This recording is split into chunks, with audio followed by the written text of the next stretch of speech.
Incident at the Whiskey A Go Go Part 2. Whiskey A Go Go was hopping. I counted 7 people with Soup Boss and myself, bringing the place to almost double digits.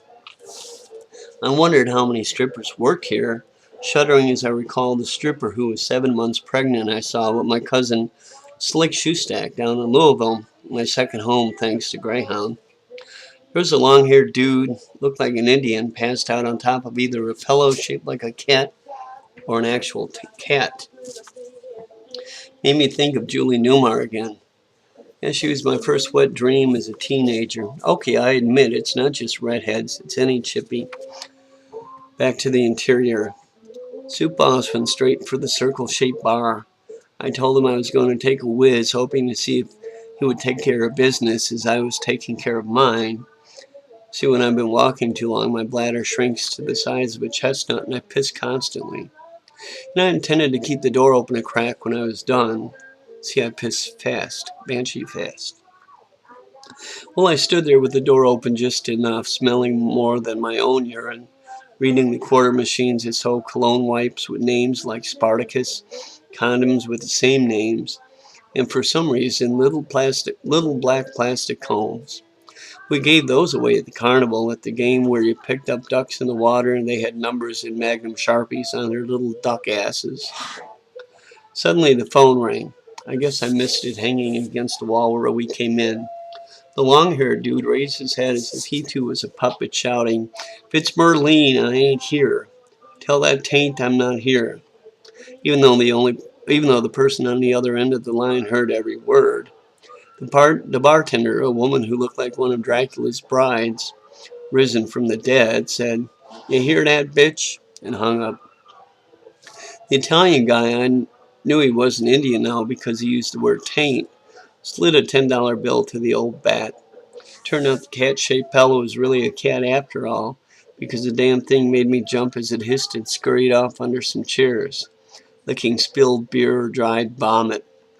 Soup Boss looked at his watch, and I was thinking he was timing my stream, so I went back out there, making a manly motion of zipping up as I walked to the bar stool, sighing in mock relief.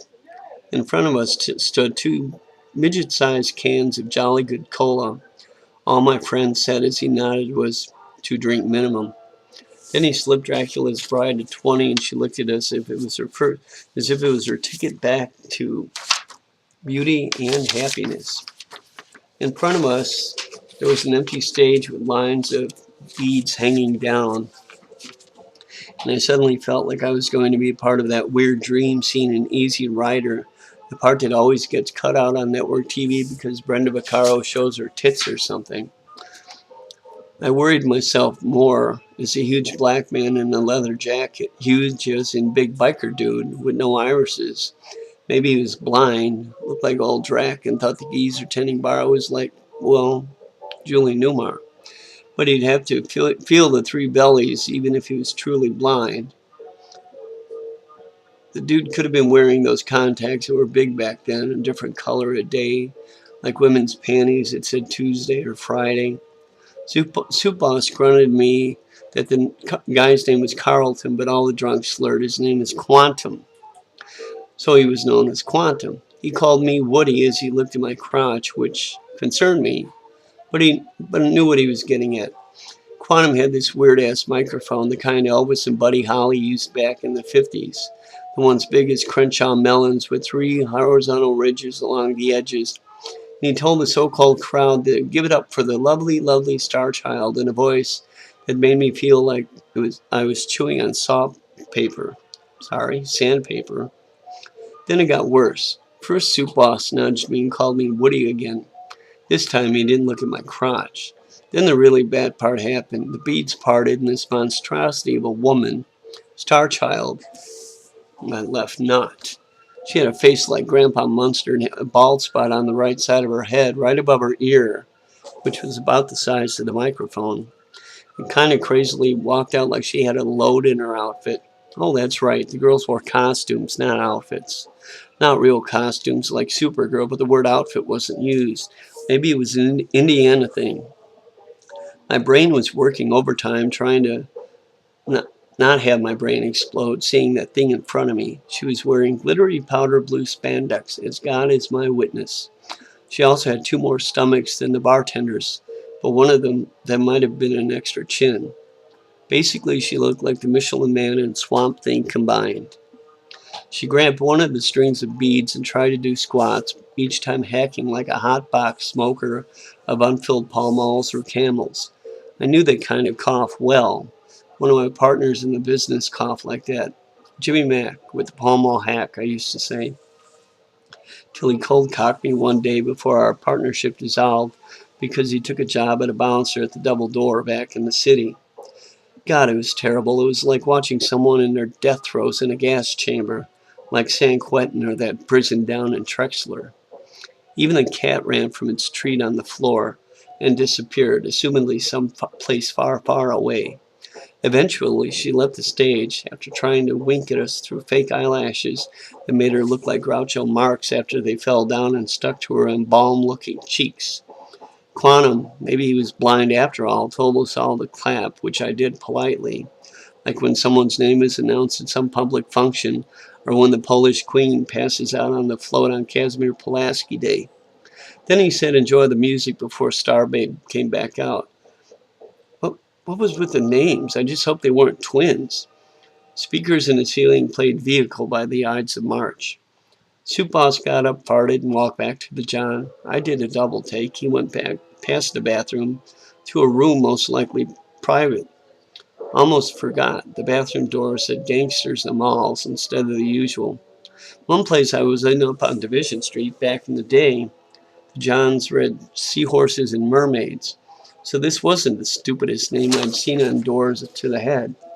I was brought out of my reverie by a clammy claw-like thing falling over my shoulder. My balls actually shriveled up. Again. Taking refuge in my ass, I think. It was the hybrid from on stage. I looked at her, then back where Soup Boss had gone, but the door was closing shut. I caught a glimpse of cigar smoke and a bald man sitting at a folding table. One classy-looking office, I'll tell you. The cat had found another patron and was licking at the lid of a liter of tab sticking out of a plastic bag from Save-A-Lot, one of those places we passed what seemed like weeks ago. The woman pressed against me. Her breath smelled like Spanish moss, and her breasts were like jellyfish. And here my story ends. She opened her mouth, and all I saw were gums. She told me, and I quote, "I'll give you a deal tonight, stud muffin, because I forgot my teeth at home. But it doesn't matter much, because I'm not much of a screamer anyway." I was, though. I wailed like a girly man, passing the drunk who gave his spiel about Merlene and her taint, evidently thinking I was AT&T, and found myself relatively safely of Sibley Boulevard. I called a cab from a payphone in Save-A-Lot, open 21 hours, one of the few working phones that hadn't been ripped apart by gang members for fun. I never did get a driver's license, and I never did make up with a redhead. But that's another story, and it doesn't involve brothels where the red and red light district meant the pits of hell itself. Soup Boss eventually got caught selling the meth to a meltdown named Casey Mann in broad daylight back at the carnival. I read about it in the Indianapolis Star about a month after the car accident. Oh, sorry, I skipped part, so let's forget the car accident. My arm short, let's skip all that part. I read about in the Indianapolis Star. And then I fell in love with the blonde pharmacist who filled out my prescription for pain pills, and now, well, I'm starting to babble. It's the chippies, I tell you. Actually, I was babbling before the end, but you get my idea. The story ended basically with I'm not much of a screamer anyway. I was just trying to find good closure to this. This is running over 9 minutes, so let's hope it does load up. If not, we're going to have a part 3 when I start over. And then again, you guys won't hear it at all because this thing isn't going to load. So there's your time paradox.